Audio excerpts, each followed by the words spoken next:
ஏழைகளும் வறியவர்களும் படும் துன்பத்தையும் துயரத்தையும் கண்டு யார் உள்ளம் கசிந்து உருகிறதோ அவர்கள் சேவை செய்ய வேண்டும் என்ற எண்ணம் அரசியல், அரசு, அதிகாரம் அதை தாண்டி நிற்கும் ஒரு படம் சேவகர். படக்குழுவினரை வாழ்த்துக்களோடு வரவேற்கிறோம். சில்வர் மூவிஸ் இன்டர்நேஷனல் சார்பில் தயாரிப்பாளர் ராஜன் ஜோசப் தாமஸ் அவர்களை மேடைக்கு அழைக்கிறோம்.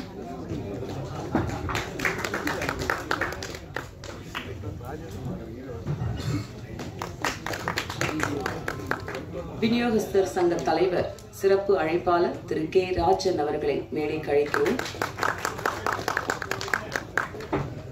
இந்த நிகழ்ச்சிக்கு 2 சிறப்பு விருந்தினர்கள் வந்திருக்கிறார்கள். ஒன்று மலையாள மக்கள் அறிந்த எழுத்தாளர், இன்னொன்று தமிழ் மண் அறிந்த எழுத்தாளர் திரு மதிப்பிற்குரிய SN சாமி ஐயா அவர்களை மேடைக்கு அழைக்கிறோம். இயக்குனர் திரு கே பாக்யராஜ் அவர்களை மேடைக்கு அழைக்கிறோம்.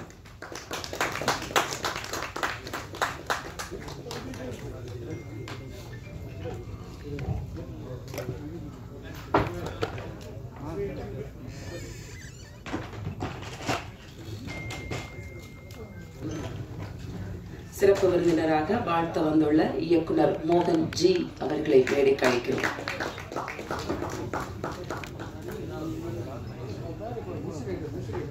எழுத்தாளர் சங்க இணை செயலாளர் திரு VN பிரபாகரன் அவர்களை மேடைக்கு அழைக்கிறோம்.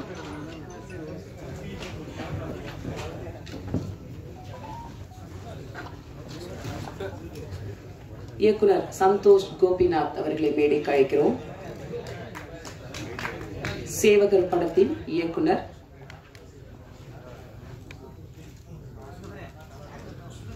படத்தின் கதை நாயகன் பிரஜன் அவர்களை மேடைக்கு அழைக்கிறோம்.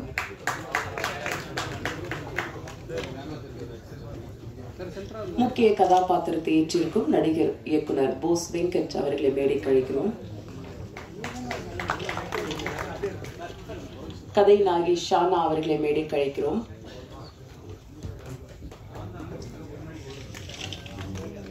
இசையமைப்பாளர் மோகன் அவர்களை மேடைக்கு அழைக்கிறோம்.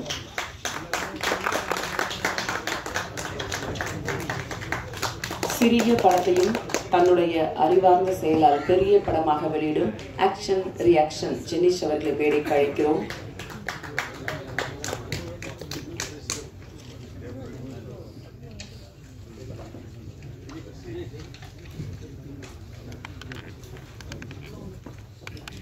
வில்லனாக அறிமுகமாகும் சுனில் அவர்களை மேடைக்கு அழைக்கிறோம். சுனில் ஆரக்கல்.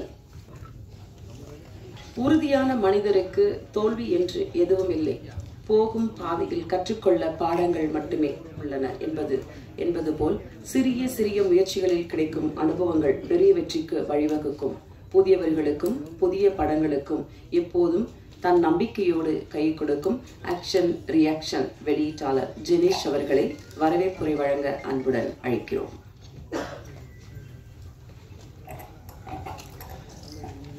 அனைவருக்கும் காலை வணக்கம். சேவகர் என்னுடைய ஆக்ஷன் ரியாக்ஷன் நிறுவனம் மூலமாக வெளிவரக்கூடிய அடுத்த தமிழ் திரைப்படம். இந்த படத்துடைய லான்ச் அப்படின்றது ஒரு கிராண்டியராக அவங்க எல்லாரும் நாளையும் வெளியிடணும் அப்படின்னு ப்ரொடியூசர் விரும்பினாங்க. ஸோ தமிழ் திரையுலகத்தில் முக்கியமான ஆளுமைகளும் இந்த மேடை அலங்கரித்து அவங்க பிளெஸிங்கோட ஸ்டார்ட் பண்ணணும்னு அப்படின்னு ப்ரொடியூசர் விரும்புறதுனால எங்கள் அழைப்பை ஏற்று இங்கே வந்திருக்கும் விநியோகஸ்தர் சங்க தலைவர் ஐயா திரு கே ராஜன் அவர்களை வருகை என வரவேற்கிறோம். அடுத்ததாக எங்கள் இயக்குனர் திரு பாக்யராஜ் அவர்கள் எங்களுடைய பல படங்களுடைய ஈவெண்ட்ஸில் அவங்க வந்து என்கரேஜ் பண்ணி ஹெல்ப் பண்ணியிருக்காங்க. அவங்க நேரத்தை ஒதுக்கி வந்ததுக்கு நன்றி. அவர்களையும் வருகை என வரவேற்கிறோம்.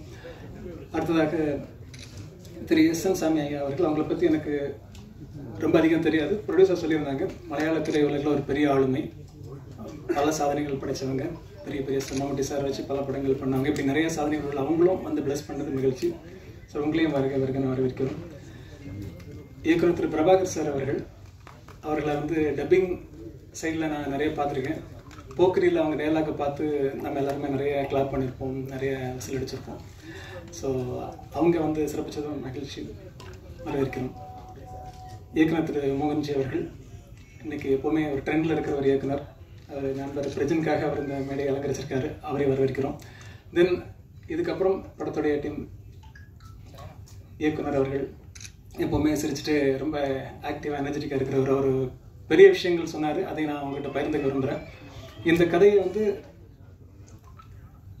தமிழக வெற்றி கழக தலைவர் தளபதி விஜய் அவர்கள் மைண்டில் வச்சு எழுதி அவர்கிட்ட நரேட் பண்ணுறதுக்கான பெரிய ப்ராசஸில் அது கொஞ்சம் டிலே ஆன டைமில் நண்பர் பிரஜன் அவருக்கு அந்த லக்கு கிடைச்சிருக்குது. இந்த படத்தோட ஹீரோ கேரக்டரே விஜய் தான் வச்சிருக்காரு. நீங்கள் பார்த்துருப்பீங்க, அந்த சாங்ஸில் எல்லாமே ஆக்டர் விஜய் அவர்களுடைய ஸ்டைலே இருக்கும். நான் சாங் லிரிக்ஸ்லேருந்து எல்லாமே அதை பேஸ் பண்ணியிருக்கும். கதையே அவருக்காக எழுதப்பட்ட கதை. ஸோ அந்த லக்கு நண்பருக்கு கிடைச்சிருக்குது. இது மூலமாக அவரும் அடுத்த கட்டத்துக்கு வருவார், அந்த இடத்த நிரப்ப வருவார்னு நம்புவோம். அதுக்கப்புறம் நாயகன், நாயகி, வில்லன், இசையமைப்பாளர், தென் அண்ணன் போஸ் வெங்கட் அவர்கள். எந்த நிகழ்வாக இருந்தாலும் அவங்க மிஸ்டர் நிறைய நாடுகளும் நிறைய நாங்கள் எல்லாருமே ஒரு புதியவர்களோட படம். ஏன்னா அந்த படம் வந்து மேக்ஸிமம் மலையாளிஸ் இந்த படத்தோட டீமில் இருப்பாங்க, டைரக்டர், ப்ரொடியூசர்லேருந்து நிறைய பேர். ஆனால் தமிழ்நாட்டில் எடுக்கப்பட்டு தமிழ் டெக்னீஷியன்ஸ் நிறைய ஒர்க் பண்ணி எடுக்கப்பட்ட படம். அவங்க இதில் போயிட்டு அவங்களோட கான்ட்ரிபியூஷனை எந்த காம்ப்ரமைஸ் ஆகாமல் பண்ணியிருக்காங்க. அவங்களுக்கு நன்றி. உங்கள் எல்லாரும் வரவேற்கிறோம். இந்த படம் மிக விரைவில் தியேட்டர்ஸில் வரப்போகுது. இந்த சேவகர் அப்படின்ற ஒரு விஷயம் வந்து டோட்டலி எங்களுக்கு சென்சார் சைடில் அந்த படத்துக்கு வந்து ஒரு பெரிய அப்ரிசியேஷனும் கிடைச்சது. ஒரு 24 இடங்களை வந்து கை வச்சுருக்காங்க. அது எதனால் அப்படின்றதையும் நாங்கள் ஷேர் பண்ணுறோம். பட் எல்லாத்தையும் தாண்டி இப்போ நீங்கள் பார்த்துருப்பீங்க, ஒரு கமர்ஷியலான ஒரு ஃபேமிலியாக பார்க்குற மாதிரி ஒரு படமாக தான் இந்த படம் இருக்குன்னு நம்புகிறேன். ஸோ இந்த ஈவெண்ட்டை வந்து சிறப்பிச்சிருக்கிற அனைத்து விருந்தினர்களுக்கும் ஊடக நண்பர்களுக்கும் நன்றி. தொடர்ந்து மற்ற ஆளுமைகள் பேசுவாங்க. தேங்க்யூ. நன்றி. அடுத்ததாக நாம் பேச அழைக்கிறோம். யார் ஒருவர் எதை பெறுவதற்கு தகுதியாக இருக்கிறதோ அதை அடைய விடாமல் தடுப்பதற்கு பிரபஞ்சத்தில் உள்ள எந்த சக்தியாலும் முடியாது. கோடம்பாக்கத்தில் உள்ள தெருக்களிலும் திசைகளிலும் இவர் கால்படாத இடமில்லை. கைவிரித்த மக்கள் கனவுகளோடு மீண்டும் அதே இடத்தில் அமெரிக்காவிலிருந்து இன்று தயாரிப்பாளராக திரும்பிய அதிசயம். சினிமாவின் தீவிர ரசிகரும் பற்றாளருமான இவர் பல 100 படங்கள் வெற்றியோடு தயாரிக்க வாழ்த்துக்களோடு அழைக்கிறோம் தயாரிப்பாளர் ராஜன் ஜோசப் தாமஸ் அவர்களே. எல்லாருக்கும் வணக்கம். அவங்க அந்த மாதிரி பேசும்போது எனக்கு கண்டு வந்தது. ஏன்னா she was right what she was talking. அவர் என்ன சொல்லியிருந்தா 1982 நான் இங்கே கேரளாவில் இருந்து சென்னை வந்தது. எதுன்னா சினிமா பைத்தியம். சினிமாவை பார்த்து அங்கே மலையாளத்தில் படத்தை எல்லாம் பார்த்து எல்லாரும் சொன்னேன், கோடம்பக்கத்தில் தான் சினிமா இருக்கு, சினிமா எல்லாமே அங்கே தான். வீட்டில் போய் சொல்லி இங்கே ஏதாவது வேலை. அப்போ எனக்கு 21, 22 வயசு இருக்கு. அங்கே படிச்சுக்கிட்டு இருந்தேன். அந்த +2 முடிஞ்சது அந்த காலத்து பிடிசி, அது முடிஞ்ச பிறகு டிகிரிக்கு போகிறதுக்கு போனேன். அப்படியே போய் சொல்லி இங்கே வந்து இந்த KR விஜய் அம்மாவுக்கு ஒரு சிட்டி கம்பெனி இங்கே இருந்தான், சுதர்சன் ஃபைனான்ஸ். அங்கே என்னுடைய ஃப்ரெண்ட் ஒருத்தன் வேலை செஞ்சேன். இங்கே வான்னு சொன்னேன். நான் இங்கே வந்தேன். அங்கே போயிட்டேன். அவன் டைப் ரைட்டிங் கேட்டான். எனக்கு டைப் ரைட்டிங் தெரியாது, வேலையெல்லாம் வெளியிட்டேன். அப்புறம் நான் இந்த கோடம்பாக்கம் ஏரியாவில் எல்லாமே சுற்றி ஐவி சசி சாரு அவர் வீட்டுக்கெல்லாம் போய் நோட் பண்ணேன். யாருமே கேட்கலாம். கடைசியில் 1-2 ப்ரொடக்ஷன் எக்ஸிக்யூட்டிவ் எனக்கு கிடைச்சது. அவன் சொன்னேன், அந்த காலத்து இந்த மாதிரி வீடியோ எல்லாம் கிடையாது, எல்லாம் ஃபிலிம் தான். ஏதாவது ஜூனியர் ஆர்டிஸ்டாக ஏதாவது கிடைக்குமான்னு நினச்சேன். அதுவும் கிடைக்கல. சும்மா சுற்றிக்கிட்டே நடந்தேன். அப்புறம் இங்கே பாரிஸில் இந்த ஆரியா, இந்த சினிமாவில் ஆரியா அப்பாவுக்கு ஒரு கடை இருந்து, அந்த கடையில் நான் வேலை பார்த்தேன். அந்த காலத்தில் ஆரியாவுக்கு 1 வயது இருக்கும்னு நான் நினைக்கிறேன், இந்த நடிகர் ஆரியா. அப்படி அங்கே இருந்து என் வீட்டில் இருந்து எல்லாரும் சொன்னேன், ஏடா இந்த சும்மா சுற்றிட்டு வர போய் படின்னு சொன்னேன். இங்கே Hindustan institute of engineering technology இருக்கா, சென்ட் தாமஸ் பாண்டில். அங்கே ப்ரைவேட்டு இது இருந்தது, இன்ஜினியரிங் இருந்து. அதுக்கு போய் சேர்ந்தேன். முடியல. அங்கேயே சுற்றி கடைசியில் தான் என்னுடைய ரிலேட்டிவ்ஸ், பெரியம்மா, அவங்க எல்லாம் அந்த காலத்தில் இந்த நேர்ஸஸ் எல்லாம் அமெரிக்காவில் விசா கிடச்சது. என்னுடைய மதர் சிஸ்டர் எல்லாமே அங்கே இருந்தேன். அவங்க எல்லாம் என்னை கூட்டிகிட்டு அங்கே போனேன். அங்கே போய் பிஎஸ்சி டெஸ்ட் எடுத்து எனக்கு போஸ்ட் ஆஃபீஸில் வேலை கிடச்சி. நான் 27 வருஷம் 28 வருஷம் அங்கே வேலை பார்த்தேன். அப்போது எனக்கு உள்ள சினிமா தான். அந்த காலத்தில் அங்கே distribution Tamil, Hindi, Malayalam movie distribution எல்லாமே பண்ணிட்டு இருந்த, வீடியோ, CD இது எல்லாமே. அதுதான் நான் பாக்யராஜ் சார்கிட்ட சொன்னேன், சார் அந்த இங்கே இருந்து நான் அந்த 7 நாளுகளை பார்த்து அங்கே போய் சாத்துதின்னு பார்த்தேன். பயங்கரமான படம். என்ன சார் இந்த மாதிரி பண்ணுறேன்? அந்த மாதிரி படத்தில் இருந்து நான் எனக்கும் அந்த மாதிரி ஒரு படம் பண்ணணும்னு நினச்சி ரிட்டையர்மெண்ட் எடுத்துட்டு நான் எங்கே வந்தேன், கேரளாவில் போய் ஒரு படம் எடுத்தேன். ஒரு ஆள் பார்ட்னர்ஷிப் சேர்ந்து கோ ப்ரொடியூசராக தங்கம் சொல்லி ஒரு படம் எடுத்தேன். அது ஓரளவுக்கு பரவாயில்ல. 2வது நானே போய் நடிச்சு ஒரு படம் செஞ்சு, அது இப்போ அந்த சைனா மூவிஸில் இந்த இதில் இருக்குது. அப்போ கூட எனக்கு தமிழ் தான் கொஞ்சம் நான் வந்து இந்த தமிழ் அந்த காலத்தில் இது பண்ணது. அது இப்போ எனக்கு என்னோட இதில் நான் 5 வருஷம் இங்கே சென்னையில் இருந்தது, இருக்கிற எல்லா தமிழ் படத்தையும் பார்த்தது. அந்த 7 நாளுகள் எத்தனை முறை பார்த்தா எனக்கு தெரியாது. முந்தான முடிச்சு அதுக்கும் மேலே இந்த மாதிரி எல்லாம் அந்த பாக்கியராஜ் இப்போ தான் எனக்கு பார்க்க முடிஞ்சது. ரொம்ப சந்தோஷம் சார் நீங்கள் வந்ததுக்கு. இதுக்கு என்னுடைய one of Poornima Jayaram, she was one of the lady super star when I was in college 1980s 82. அந்த மஞ்சள் விரிஞ்ச பூக்கள் சங்கர் மோகன்லால் எல்லாம் சேர்ந்து நடிச்சு அவர் சூப்பர் லேடி அங்கே இருந்தது. அவரை கூட இங்கே வர சொல்லியிருந்தா, அவர் இங்கே போயிருக்கா, இந்த ஷூட்டிங் போயிருக்கா சார் சொல்லியிருந்தா. So she was one of our favourite heroine on that time. So anyway எல்லாருக்கும் இதுதான் என்னுடைய dream. This saver movie is one of my dream. Because என்னன்னா இவங்க இந்த டைரக்டர், அவர் கதை, திரைக்கதை, வசனம், இயக்கம் எல்லாமே அவர் தான். அவர் வந்து நிறைய கதை இருக்கு அவர் கையில். 2-3 மலையாள படம் செஞ்சிருக்கு, எல்லாம் நல்லா செஞ்சிருக்கு. ஸோ இந்த படம் அந்த மாதிரி நல்ல லெவலுக்கு, என்னோட லெவலுக்கு, எனக்கு சினிமா அந்த காசு அது எனக்கு நல்ல படம் தான் எனக்கு முக்கியம். So I invest the way what I want. That's what this movie is. So இந்த மக்களுக்கு படம் பார்க்கும்போது சினிமாவாக செய்யணும், அல்லது காசுக்காக செய்ய வேண்டிய தேவையில்லை. அதுதான் நான் தான் ப்ரொடியூசரை நானே பண்ணிட்டு அந்த மாதிரி. This is one of my movie. If this movie become a hit movie, if I make money on this one, I'm going to make another movie, big movies. Anyway, thank you very much to all of you. எல்லாருக்கும் நன்றி, நமஸ்காரம். நன்றி, நமஸ்காரம் உங்களுக்கும். அடுத்ததாக நாம் பேச அழைக்கிறோம் மனோரமா எல்லாரீஸ்வரி தொடங்கி பாக்யராஜ் வரை இவரின் திரைப்பயணம். ட்ரம்மர், ஃப்ளூயிட், கீபோர்ட், தபேலா என்று 4 இசை கருவிகளையும் ஒட்டுமொத்தமாக வாசிக்கும் ஒரே கலைஞன். இசையால் தன் பாடல்களில் அதிர வைத்தவர். இன்றும் நம்பிக்கையோடு வாய்ப்பு தேடும் சேவகர் படத்தின் இசையமைப்பாளர் R.D. மோகன் அவர்களை பேச அழைக்கிறோம். எல்லோருக்கும் என்னுடைய நன்றிகர வணக்கத்தை தெரிந்து கொள்கிறேன். நான் மனோரமா கிட்ட 35 வருஷமாக ட்ரம்மராக இதுக்கு வாசிச்சிருந்தேன். இப்போது வந்து கடைசியில் பாக்யராஜ் சார்கிட்ட வந்து கம்போசிங்லாம் வாசிக்கும் போது அவரை வந்து ஆஸ்தானோ என் குருவாக நான் பாக்யராஜ் சாரை தான் நான் ஏற்று வச்சு இப்போ இந்த படத்துக்கு மியூசிக் பண்ணும்போது கூட என் மனசுக்குள்ளே அவரை தான் வச்சுருக்கிறேன். ஏன்னா அவர் என்ன அவ்வளோ அரவணைப்பார் அவர் வீட்டில் என்னங்க. அப்புறம் எல்லாரீஸ்வரிக்கிட்டலாம் வாசிச்சிருந்தேன். First time Santhosh sir music பண்ணுறதுக்கு 2 பேரும் ஃபஸ்ட்டு மீட் பண்ணுறோம் ஏவிஎம்மில். அப்போது வந்து படம் ஸ்டார்ட் பண்ணல, சாங்கை மட்டும் சொன்னார், இது மாதிரி சாங் பண்ணணும் இந்த சுச்சுவேஷன் போது. அப்போது நீலாம்பரி சாங்கை நான் அவருக்கு பாடி காமிச்சேன். நீலாம்பரி உன்னை நான் தேடினேன். ரொம்ப அருமையாக இருக்குது டியூனு, லிரிக்ஸ் இருக்குதான்னு ஒரு பல்லவி நான் பண்ணி எழுதிட்டேன். சரணை வந்து நம்ம கவிஞருங்க இருக்கிறாங்க, அவங்கக்கிட்ட நான் கொடுக்குறேன் சார் அப்படின்னோடனே, சரி இந்த சாங்கை சாயங்காலத்துக்குள்ளே எனக்கு ரெடி பண்ணுங்கன்னாரு. ஏன்னா அவர் கேரளாவுக்கு போகிறாரு. உடனே நான் அந்த சாங்கை பல்லவி மட்டும் ஃபினிஷ் பண்ணி பாடி காமிச்ச உடனே என்னை கன்ஃபார்ம் பண்ணார். எனக்கு அது பெரிய சந்தோஷம். சந்தோஷ் சாருக்கு ரொம்ப நமஸ்காரம். இந்த பாடலை ப்ரொடியூசர் கேட்டுட்டு அவர் 100% ஓகே, இவர் மியூசிக் டைரக்டர் ஆகுங்க, அவருக்கு உடனே பணம் அனுப்புங்கன்னு சொல்லி எனக்கு பணம் மெட்ராஸ் காமிச்சு இந்த சாங்கெல்லாம் பண்ணி அவங்களுக்கு கொடுத்த எங்கள் ராஜன் சாருக்கு நன்றி, எங்கள் பாக்யராஜ் சாருக்கு நன்றியோ நன்றி. ராஜன் சார், மோகன் சார், இங்கே இருக்கிற ஃப்ரெஞ்சு எல்லா பேருங்க எனக்கு தெரியாது.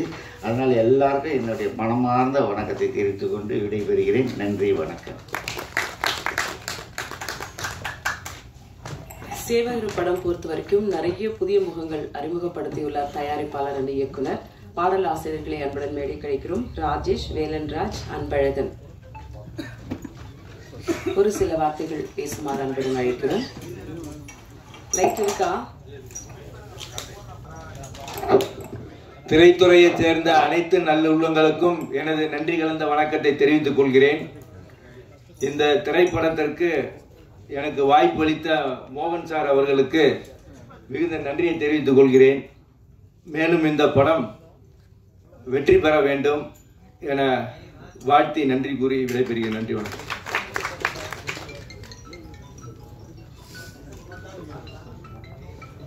இங்கு வந்திருக்கும் இந்த திரைப்படத்தை வெற்றி பெற வந்திருக்கும் ஊடகங்கள் மற்றும் இந்த திரைப்படத்தை பார்த்து வெற்றி பெற செய்யும் என்று அனைவரையும் வாழ்த்துகிறேன். இந்த படத்தை சேவகர் என்ற தலைப்பில் எடுத்திருக்கிறதே நமக்கெல்லாம் புரியும். ஒரு சேவை செய்யாமல் எந்த காரியத்தையுமே நம்ம எதையும் செஞ்சு முடிக்கிறது இல்லை. சேவை செஞ்சாதான் அவர் சேவகர். சேவகர் என்ற தலைப்பை எடுத்து மிக அருமையா அந்த படத்தை தயாரித்த தயாரிப்பாளர்களுக்கு எனது முதற்கு நன்றியை தெரிவித்துக் கொள்கிறேன். அடுத்தபடியாக தயாரிப்பாளர் சங்க தலைவர் ராஜன் சார் அவர்கள் எத்தனையோ படத்தை நான் பேசி பார்த்துருக்கேன். ஆனா இன்னைக்கு அவர் முன்னாடி நான் நிற்பேன், அவரால் ஆச்சரியம் வாங்குவேன், கனவுல கூட நினைச்சது கிடையாது. வினோத் சொல்றீங்க ஐயா, மன்னிக்கணும் தெரியாம சொல்லிட்டேன் வினோத் சார். அதனால அவராண்டையும் இன்னைக்கு ஆசீர்வாதத்துக்கு எனது பரிபூர்வமான இந்த நாள் இனிய நாளாக கருதுகிறேன். அடுத்தபடியாக நமது டைரக்டர் பாக்கியராஜ் சார், அவராண்ட நான் போய் நிறைய கதை சொல்லணும்னு நினைச்சிட்டு இருந்தேன். நான் உண்மையிலேயே ஒரு ஸ்டோரி ரைட்டர், நிறைய கதை சொல்லணும், அவருக்கு பிடிச்ச கதை அப்படிலாம் நாளை இயக்குனருக்கெல்லாம் போய் பார்க்கலாம் அப்படின்னு சொல்லிட்டு நிறைய முறை போயிருக்கேன், ட்ரை பண்ணியிருக்கேன். நான் கிடைக்கல, இருக்கேன் நான் சந்திருப்போம். இப்போதான் ஐயா நானே வரணும்னு சொல்லி நினச்சிருந்தேன், நீங்களே வந்திருக்கீங்க. எனக்கும் உங்களான ஒரு கதை சொல்லணும்னு ஆசைப்பட்டிருந்தேன், அது முடியாமல் போச்சு. இன்று அந்த வாய்ப்பு கிடைச்சதற்கு நன்றி அப்படின்னு பாக்கியராஜ் சார் ஐயா டைரக்டர் அவர்களுக்கும் எனது நன்றியை தெரிவித்துக் கொள்கிறேன். அடுத்தபடியாக போஸ் சார், நம்ம நிறைய படம் பார்த்துருக்கேன், போஸ் நம்ம படத்தை பார்த்துருக்கேன், சூப்பராக நடிச்சிருக்காரு. அவர் நடித்த படங்கள்லையும் இப்பயும் பார்த்தேன். எங்கள் போலீஸ் டிபார்ட்மெண்ட்டில் நம்ம அசித்திருக்காரு, அவருக்கு நடிப்பு இந்த படத்தை நல்லா இருக்கு, அவருக்கு நன்றியை தெரிவிச்சிருக்கேன். அதுவே கதாநாயகன் சார் முன்னாடியே சொல்லியிருக்கோம், நிறைய மன்னிக்கணும். கதாநாயகன் சார் இந்த படத்தை ரொம்ப அசித்திருக்கீங்க. நீங்கள் பார்க்கும்போது நடிப்புன்னு அவரை நடிப்பை நெற்றி யாரும் சொன்னாங்க, விஜய் சாருக்கு அடுத்தது அது மாதிரியே நடிக்கிறாங்க அப்படின்னு சொல்லிட்டு. உண்மையிலே அதே மாதிரி ஓரளவு உண்மையிலே சேவர்ன்றதுக்கு படத்துக்கு தகுந்த மாதிரி இந்த பாட்டெல்லாம் பார்க்கும்போது உண்மையிலேயே படம் ரொம்ப பிரமாதமாக வரும்னு நான் நினைக்கிறேன். சூப்பராக இருக்கு, 3 பாட்டுமே நல்லா வந்திருக்கு சார், நல்லா நடிச்சிருக்கீங்க, நன்றி வணக்கம். அடுத்தபடியாக ஹீரோனி சொல்லாமல் போனால் எனக்கு நல்லா இருக்கு. ஹீரோனி மேடம் நல்லா சூப்பராக நடிச்சிருக்கீங்க, பேர் தெரியல, சூப்பராக நடிச்சிருக்கீங்க, நல்லா இந்த படம் நல்லா சூப்பராக வந்திருக்கு. அதுக்காக இந்த படம் ரொம்ப மிகவே நல்லா சூப்பராக அடுத்து நல்லா வருவீங்கம்மா, சூப்பராக பண்ணியிருக்கேன் இந்த படத்தில், நன்றி. அடுத்தபடி வில்லனை ஆக்ட் பண்ணியிருக்காரு சார், அவர் பேர் தெரியல, நீங்களும் அருமையாக அசத்துறீங்க சார், படத்தில் செம்மையாக பண்ணியிருக்கீங்க. அதனால இந்த படம் நல்லா சூப்பராக வரும்னு எதிர்பார்க்குறேன். இப்போ எனக்கு தெரிஞ்ச ஒரே விஷயம், சேவகர் பூடி சேகர் வந்து பாராட்டி போயிடல. உண்மையிலேயே இந்த படம் தெரிஞ்சு எடுத்தீங்களா தெரியாத எடுத்தீங்களா எனக்கு தெரியாது. இந்த படத்தை ஒவ்வொருத்தரும் சேவை செய்யுங்க, நமக்கு சேவைகள் நிறைய இருக்கு. இந்த சேவகர் படமே அதான் எடுத்திருக்காங்க நினைக்கிறேன். சேவைகள் செய்யாத மனிதனே இல்லை. சேவை என்பது தானம். தானம் என்பது என்ன? பிறருக்காக அந்த சேவை நம்ம செய்யணும் சார். பிறருக்காக அந்த சேவை செஞ்சாதான் நம்ம மனசு, இல்லைன்னா நம்ம மனசு இல்லை. ஒரு சேவையை பூர்த்தி செய்யறது வந்து அவர் சாதாரண எளிதான காரியமே இல்லை. ஒருத்தர் காரியத்தை ஒருத்தருக்கு வேண்டியது பண்ணாலும் வந்து நம்மலாம் இன்னைக்கு அந்த சேவையை பூர்த்தி செஞ்சா நாம் நாடும் நல்லா இருக்கும், வீடும் நலம் பெறும் என்று இந்த படத்தை எடுத்த தயாரிப்பு நன்றி விடைபெறுகின்றேன். நன்றி, வணக்கம்.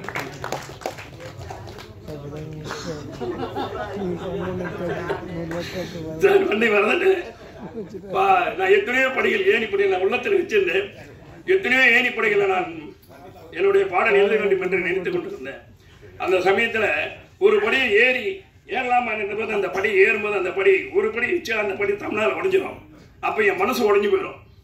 என்னடா இப்பதான் ஏறி ஒரு பாடல் எதிரான வந்தா அந்த ஏணிப்படியில் ஏறி நிற்கும் போது அந்த ஏணிப்படி உடைஞ்சிடும், நான் பரம்பே நிற்கிறது. அப்படிப்பட்ட வாழ்ப்பின் முதலில் எனக்கு படுத்த அந்த முதல் படி ஏணிப்படி அளித்த எனது ஆசான் இசையமைப்பாளர் எனது குருநாதன் ஆதி மோகன் அவர்களுக்கு மிகவும் நன்றி சொல்லி அவர் ஆசீர்வாதம் முதல்ல எனக்கு வாய்ப்பு அளித்திருக்காரு. திரைப்படத்துல இதுக்கு முன்னாடி நிறைய படத்துல எடுத்திருக்கேன். அடுத்தபடியே வாய்ப்பு அளித்திருக்காரு. நம்ம டைரக்டர் செல்வம் சார் வந்திருக்காரு கூட. அவர் படத்துல படல அப்படின்னு ஒரு பாட்டு எழுதிட்டு போறேன். அந்த படமும் நல்லா பாட்டு நல்லா வந்திருக்கு என்று கூறி எல்லாருக்கும் விடைபெறுகிறேன். நன்றி, வணக்கம்.